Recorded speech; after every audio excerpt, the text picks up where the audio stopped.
হরে কৃষ্ণ প্রিয় ভক্তবৃন্দ, জয় শ্রী গুরু গৌরাঙ্গ, জয় শ্রীল প্রভুপাদ। আমরা জন্মাষ্টমী সিরিজ শুরু করেছি।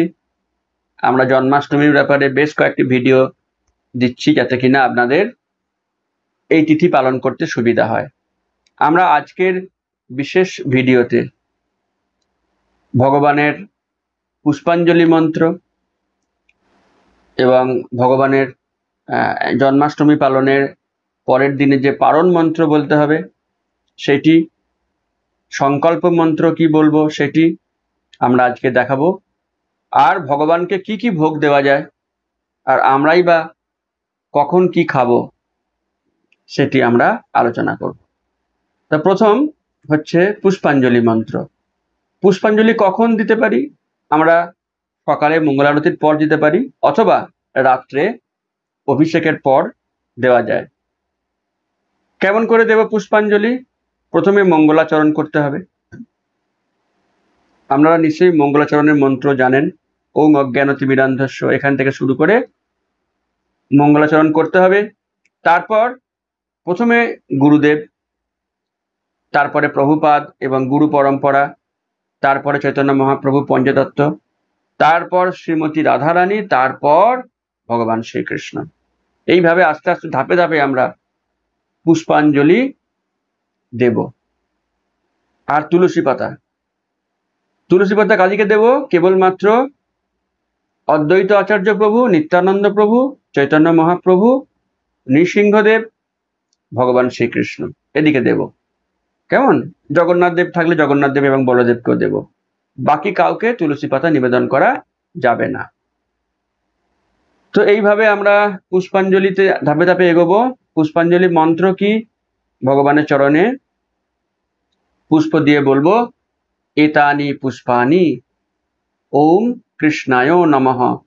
তারপরে মন্ত্র বলবো, নমো ব্রহ্মণ্য দেবায় গো ব্রাহ্মণ্য হিতায় চ জগদ্ধিতায় কৃষ্ণায় গোবিন্দায় নমো নমঃ।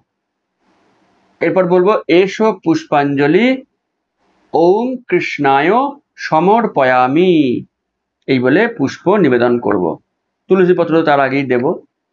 তুলসী পত্র দেওয়ার নিয়ম হচ্ছে, এই আঙুলটা ব্যবহার করব না, মধ্যম আঙুল ব্যবহার করতে পারি। তুলসী পাতা নিয়ে ভগবানের চরণে দেব। কিভাবে দেব? যেন তুলসী পাতার যে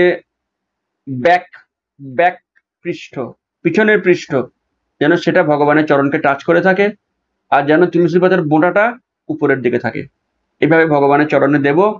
মন্ত্র বলবো, এতেত তুলসী পত্রম ওম কৃষ্ণায় নমঃ।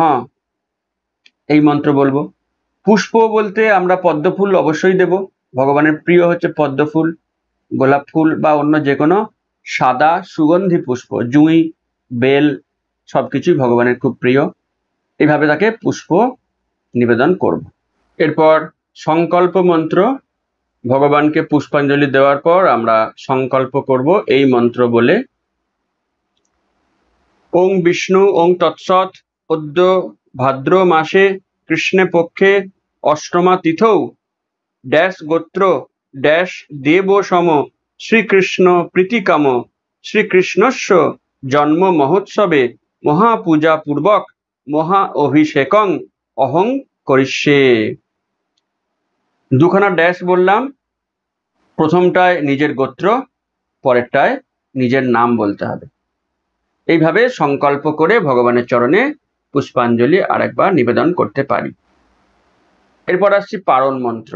নবমীর দিন সকালবেলায় মঙ্গল আরতি করে পারণ মন্ত্র বলে একটু দানা শস্য মুখে নিয়ে পারণ করতে হয়। এই মন্ত্র বলবো, নম ভূতায় ভূতেশ্বরায় ভূত সম্ভবায় গোবিন্দায় নমঃ। পারণ মন্ত্র বলার পর আমরা সাধারণ প্রসাদ গ্রহণ করতে পারি। তো আমরা আজকে ভিডিও এখানে শেষ করলাম। এরপরে আমরা ষোড়শোপচারে অর্চন এবং অভিষেকের পদ্ধতি পরবর্তী ভিডিও দেব। আপনারা অবশ্যই দেখবেন। অনেক ধন্যবাদ। হরে কৃষ্ণ।